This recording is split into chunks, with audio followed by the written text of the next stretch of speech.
Welcome back. Welcome back. I appreciate all my new subscribers. Like, share, and hit the like button. Leave a comment. So we finishing up our book. And I'm starting on the 48 Laws of Power. Actually, I'm gonna probably be reading two books, and I'm gonna hit the trilateral book, trilateral commission, which was a book from the 80s. These books I always wanted to read. But this is our New World Order.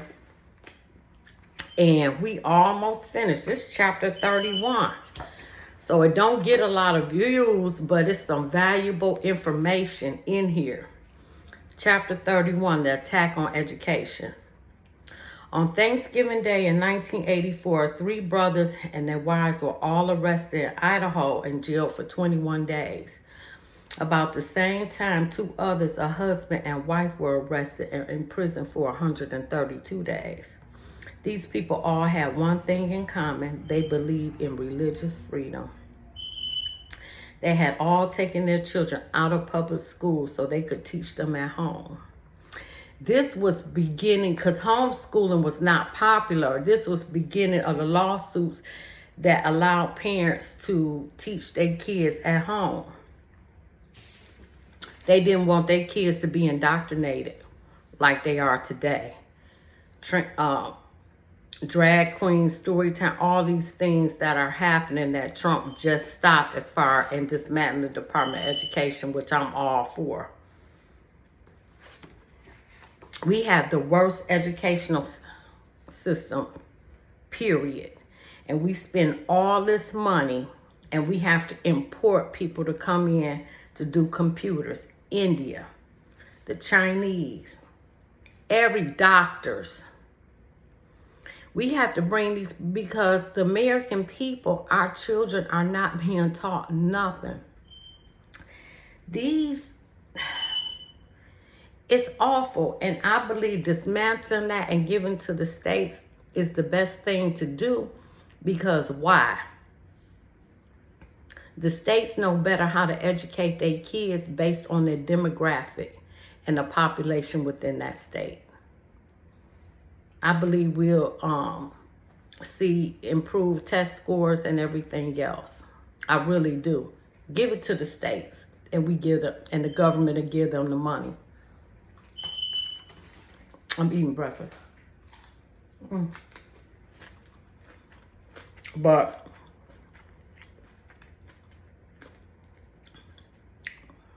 and this was done on purpose.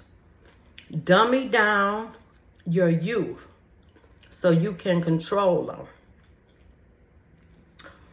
And this is what the global elite, Illuminati, whatever you call it, the cabal, the deep state, this is what they want, the dumbing down the children so they can indoctrinate you. Okay. The Constitution of the United States in the First Amendment guarantees to every American a God-given, inalienable right for free exercise of their religious views. The pertinent part of the amendment reads as follows. Congress shall make no law respecting an establishment of religion or prohibiting the free exercise thereof. These parents were exercising their God-given rights to religious freedom, but were denied and even imprisoned for attempting to exercise those rights. The Masons, Communists, Humanists, Illuminists, I just said that, all want the government to train the children of the nation in government-run schools. Adam Weishaupt, the father of the Illuminati, which Pope Francis, who just died, Adam Weishaupt, who started Illuminati in 1776 here in America, he was a Jesuit. Pope Francis, who just died, was a Jesuit as well. They were atheists. They do not believe in God. So this is what Adam Weishaupt said. We must win the common people in every corner. This will be attained chiefly by means of the schools. We must acquire the directional education of church, management of the professional chair, and of the pulpit. Wow. Satan preach every Sunday. And if you look at these big, powerful pastors that have mega churches, T.D. Jakes, T.D. Snakes, who else? Joyce Meyer, Paula White, Juanita Bynum, Kurt Franklin. They have sold their souls for the riches of this world. And they have. Just think about it. I'm going to read that again. I'm sorry.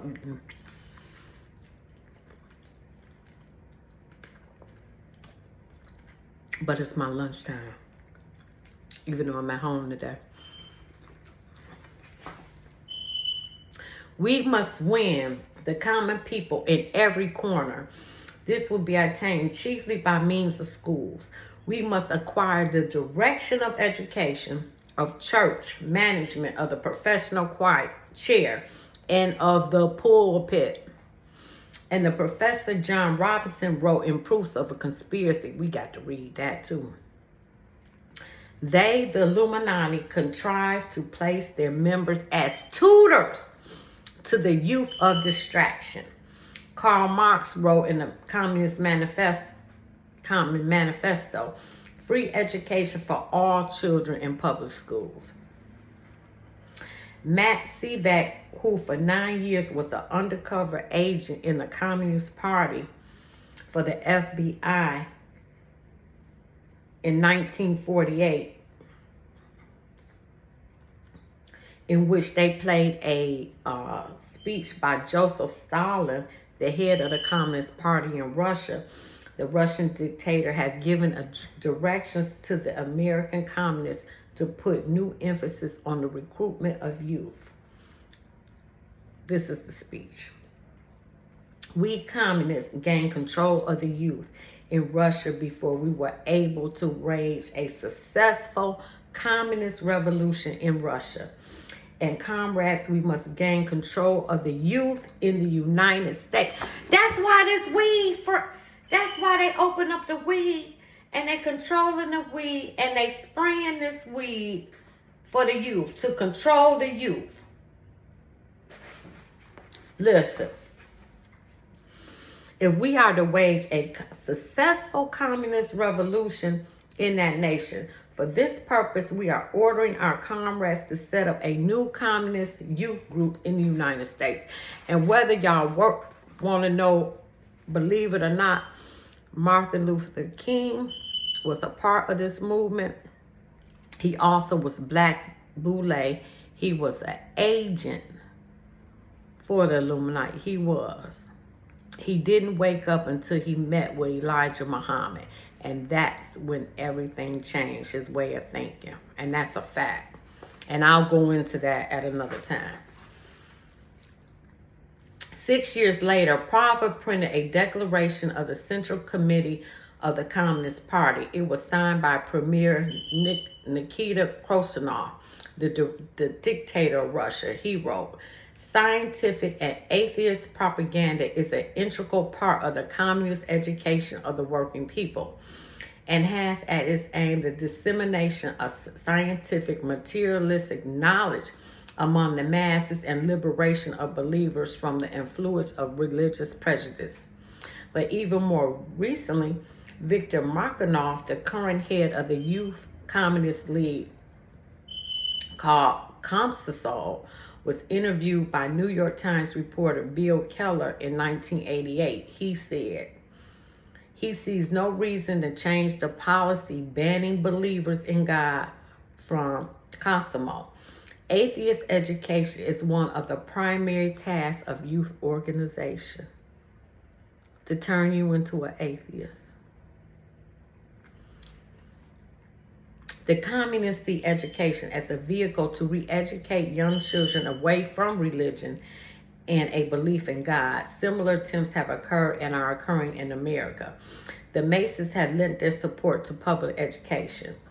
Henry Clausen, 33rd degree Mason and the Sovereign Grand Commander for the Scottish Rite of Freemasonry, wrote in a pamphlet, Devilish Danger. He said, so we, presumably, he spoke for all masonry, say again, hands off our public schools. Keep church and state forever separated. Stay American. The Supreme Commander of the Masons said he was concerned that the Supreme Court in 1983 had granted permission for the state of Minnesota to allow a tax deduction for uncollegiate private church school tuition. He felt concerned that the private school parents were getting a religious exemption, those who were not religious. As far as could be seen in his pamphlet, he expressed no concern of why Christian parents who wish to pay for private school for their children in a private school should be forced to pay for 2 educations, one of which the parents never utilize. The issue involved the reasoning behind the requirement that parents who provide an alternative education for their children have to pay for 2 educations, the one they wish and the one they don't use. The issue is not about religion, it is about freedom. But Mr. Clausen did not see it that way. And secondly, Mr. Clausen apparently did not recognize the fact that non-religious people have the same God-given right to teach their children out of government schools and teach them at home as do religious people. That's a fact. The Mason also did not answer the question posed by Sam Blumenfield, an author of The Trojan Horse in America. If the states can forbid the slightest hint of religion in its public schools on the grounds that it violates the separation of church and state, how can it justify its massive intrusion into the life of a church school? That is a fact. This is a legitimate question. Mr. Blumenfield went on to say, the government does not have the right to compose a prayer for use in its own schools, but in Nebraska and elsewhere, it claims the right to regulate the curriculum of a church school that doesn't even want government support and would be denied it even if it wanted it on the grounds that such support will violate the establishment of the First Amendment prohibiting the establishment of a religion. The humanists added in their humanist manifestos, we believe in the right of universal education. Some have told the world why they want the state to educate the children. Ashley Montagu said every child in America comes to school insane at the age of 6 because of the American family structure. Wow. Others who saw the problem, children being brought up with what they consider to be the poison attitudes of religious parents, was the National Training Laboratories, a program run by the National Education Association. The National Teachers Union wrote, although they, the children of religious parents, appear to behave appropriately and seem normal by most cultural standards, they may actually be in need of mental health care because they believe in God. In order to help them change, adapt, and conform to the planned society in which there will be no conflict of attitudes or belief. Wow, that is powerful. The humans apparently see it as a problem when the parents control what their children are taught. The parents have complete control of their children for at least the first 5 or 6 years alive. Then the state begins the educational process when the child is placed into either kindergarten or first grade. Wait a minute, Max. One of the major concerns of the humanists is that the parents still instill some religious values in their child before the public schools begins their formal training program. One who voiced this concern was Paul Blanchard. He said in 1976, I think that the most important factor moving us toward a secular society has been the educational factor. Our schools may not teach Johnny to read properly, but the fact that Johnny is in school until he is 16 tends to lead toward the elimination of religious superstition. The average American child now requires a high school education, and this militates against Adam and Eve and all the other myths of alleged history. Another who foresaw that public schools were a solution to the problem of children being taught religious beliefs was John Dunphy in a book called A Religion for the New Age. I am convinced that the battle for humankind's future must be waged and won in the public school classrooms by teachers who currently perceive their role as new prosynthesizers of a new faith, a religion of humanity that recognizes and respects the spark of what theologians call divinity in every human being. These teachers must embody the same selfless dedication as the most rapid fundamentalist preachers. The classroom must and will become an arena of conflict between the old and the new, the rotting corpse of Christianity, together with all its adjacent evils and misery and new faith, repellent in its promise. One of the most celebrated educators of the past was Professor George Scottis of Columbia University, one of the most liberal thinking universities in America, along with Harvard, yeah, all of them, ran by the Illuminati. He wrote, in Dare the Schools Build a New Social Order. Ignorance must be replaced by knowledge, competition by cooperation, trust in providence, meaning a belief in God, by careful planning and private capitalization, by some form of socialized economy.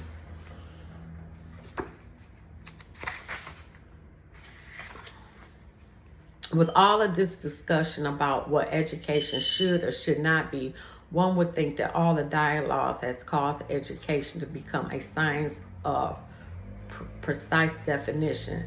By now, the purposes of education should have been carefully thought out so that there should be no further debate of what it is. In 1979, in Education USA, reported that at least one judge stated that no one knew what education was. That rather revealing conclusion was offered by a judge in a court case. A mother who sued San Francisco Unified School District in '76 because her son, who was a high school graduate, could not read or write, and that's what they're doing now. They just passing these kids along. And we had the dumbest kids in the world. She sought damages for remedial education and the wages her son would be unable to earn because of his lack of educational skills. The judge disagreed and said schools have no legal duty to educate. So then why are we sending them there? Why you send your if they don't have a duty to educate? If there is no legal duty to educate, there can be no malpractice where education fails. Unbelievable. But your taxpayer dollars, if you own a house, pay for education. The judge in the district court that heard the case reported that schools have no legal duty to educate because the purpose of education was not known. Not even the educators know what they are to do with children forcibly brought to their schools. The judge in the appeals court said the science of pedagogy, defined as the art or scientific of teaching itself, is fraught with different and conflicting theories. As a result, he said there is no way to assess the school's negligence when they do not educate any child. So the courts do not know what the purpose of education is, yet we send our kids there daily, including myself. But some of the educators knew. It is to make certain that the child in government schools no longer believes in what his parents have taught him. That is a fact. They certainly know what the purpose of education is, to remove all religious values taught by parents. This is what they're clearly saying. Some in America do not know why they wanted children in the government schools. The judge was wrong. Some know, some want the parents to send them their children. But the child still does not learn 3 essentials: reading, writing, and arithmetic. The pablum offered all the children, and the holding back of the bright child to teach the slow child has caused a nation's dull students. And that's a fact, because they hold back the smart ones to focus on the less intelligent ones, or may have learning disabilities, instead of moving that child on. I faced that problem when I was in school, especially elementary. The Bible of the psychiatric industry, known as Diagnostic and Statistical Manual of Mental Disorders, said,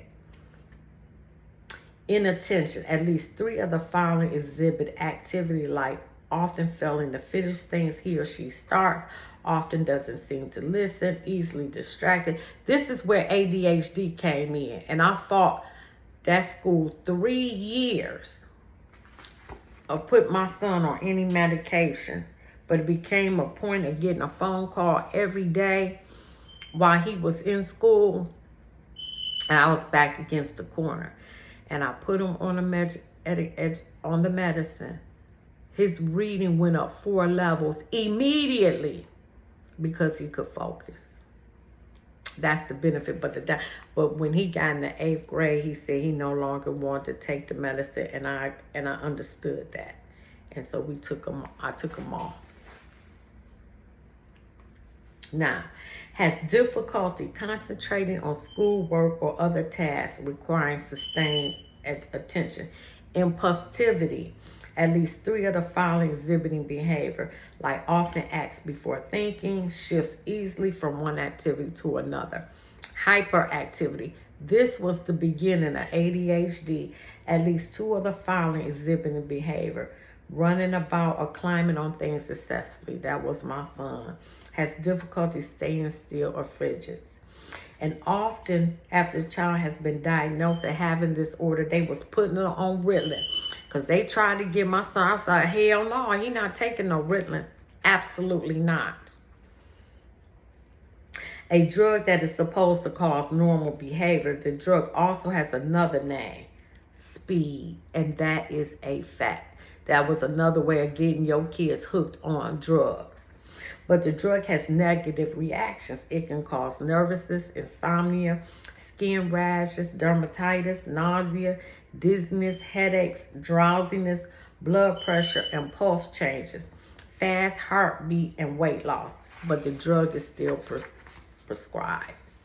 Because of all these concerns, parents all over the United States are withdrawing their children from public schools and either teaching them at home or placing them in private or Christian schools that teach religious values.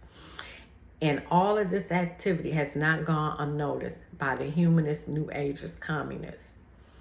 2 researchers wrote a report in 1980 by Phi Delta Kaplan. Here we go with the societies. They concluded, as fundamentalists remain locked into rigid theologically based positions on many issues while American society moves forward, march resolutely toward the values of their past, but one may question whether they should take a growing percentage of American youth there with them. Obviously, declining public school attendance figures have caused some government school officials to become concerned because of placing children in private school removes them from the indoctrination of public school system. So many states have taken steps to close many of their new schools down. One example of the misuse of power of the state government occurred in 1986, where 30 state local government officials, including nearly a dozen uniformed and plainclothes officers, surrounded the church and school of Santa Monica Foursquare Church in California.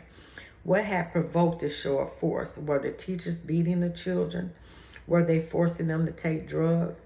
Were they teaching children cannibalism? No, the school was operating with a state issued license. In another state, North Dakota, a judge convicted a Baptist minister and his wife on charges of violating the state's compulsory school attendance law by sending their children to a fundamental school they operated. The pastor took the same position that other ministers take. For us to submit is to admit that the state is Lord over the church. Those who support public education must fear those parents who have opted to provide their children with a private education in America. They must be trembling because of the growth of both private schools and homeschooling.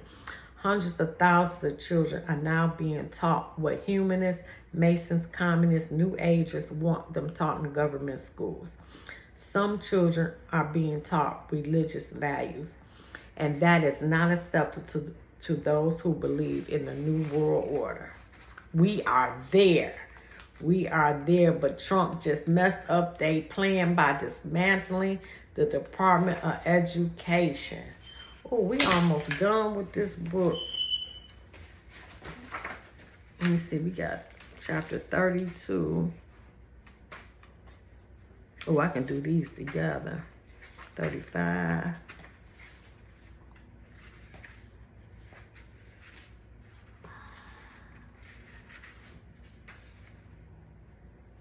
Oh, we almost done. We ain't got but a few pages. Like, share, subscribe. Hit the like button. Leave a comment what y'all think about this. Don't y'all see this happening right now? And I'm coming back because I'm starting on the 48 Laws of Power. Thank y'all.